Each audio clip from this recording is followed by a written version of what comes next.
Assalamualaikum Bu Indah, selamat siang. Apa Bu Indah ada waktu yang sebentar untuk saya? Waalaikumsalam Bu Il.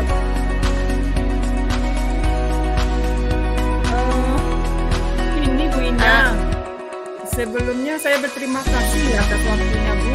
Begini ya Bu Indah ya, saya ada kendala nih atau masalah yang mengenai pembelajaran murid yang ada di kelas saya ya. Boleh diceritakan Bu Il, kira-kira kendalanya apa ya Bu? Begini Bu Indah, saya nih menghadapi kendala di antara murid-murid saya ini di dalam pembelajaran ya Bu.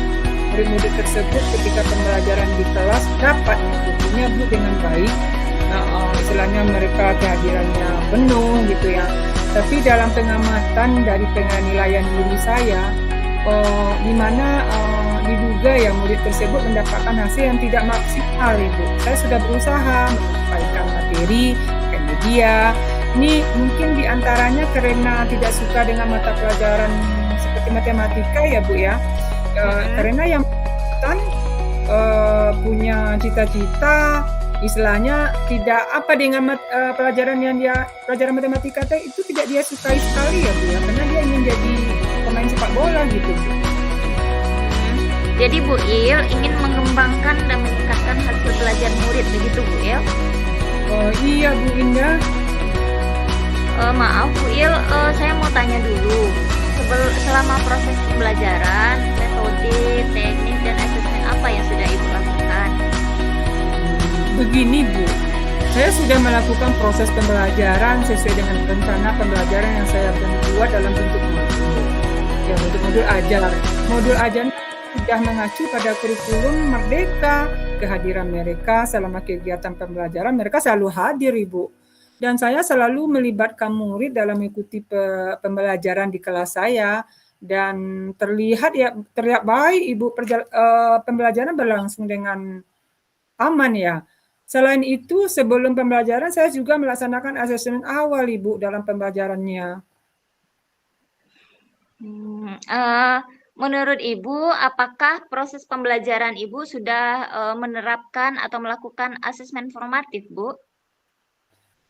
Seperti yang saya sampaikan sebelumnya ya Bu Indah ya, bahwa di awal pembelajaran saya melaksanakan asesmen awal pembelajaran Bu, seperti bagaimana gaya belajar murid selama ini, saran pendukung pembelajaran, minat belajarnya. Jadi kemudian saya sudah melakukan pemetaan juga Bu Indah, pemetaan terhadap murid untuk menjadikan bahan pertimbangan untuk menentukan metode yang akan saya gunakan. Selain itu, asesmen formatif yang sudah saya lakukan diantaranya penilaian diri pada murid Ibu. Oh, begitu. Lalu bagaimana hasil asesmen formatifnya, Bu? Beberapa asesmen formatif yang saya lakukan ya Bu Indah, saya melakukan pengamatan langsung nih, saya observasi dari penilaian diri, hasilnya kalau melalui pengamatan ini ya Bu Indah ya, diduga murid tersebut mendapatkan hasil yang tidak maksimal Bu. Di antaranya karena tidak suka dengan mata pelajaran matematika, mengingat yang bersangkutan itu pernah punya cita-cita lain ya Bu ya, cita-citanya sepak bola gitu Bu. Baik Bu Il. Nah, Bu Il terhadap murid tersebut, jika disuruh pilih, dikasih skala 0 sampai 10.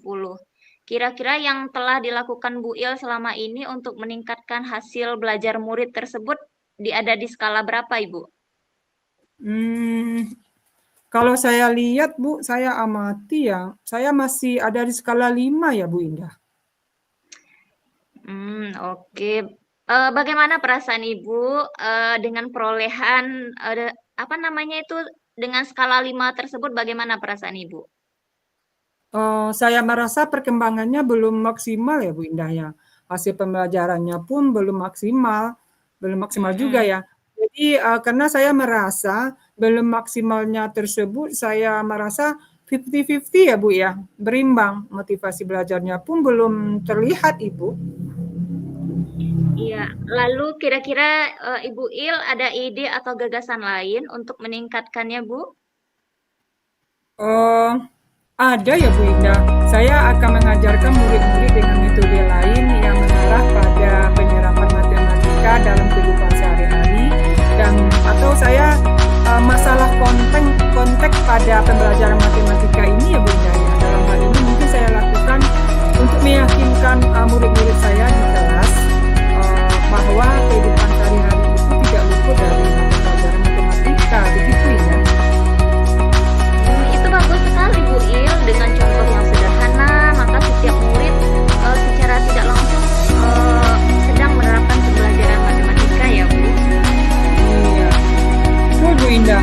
Dan saya akan memperhatikan karakter, bakat, atau minat anaknya, serta tingkat kemampuan dari murid tersebut. Dan saya juga nantinya akan mengajak murid ya, berdasarkan pengalaman ya Bu Indah, ya, saya akan menerapkan konsep matematika dalam kehidupan sehari-hari.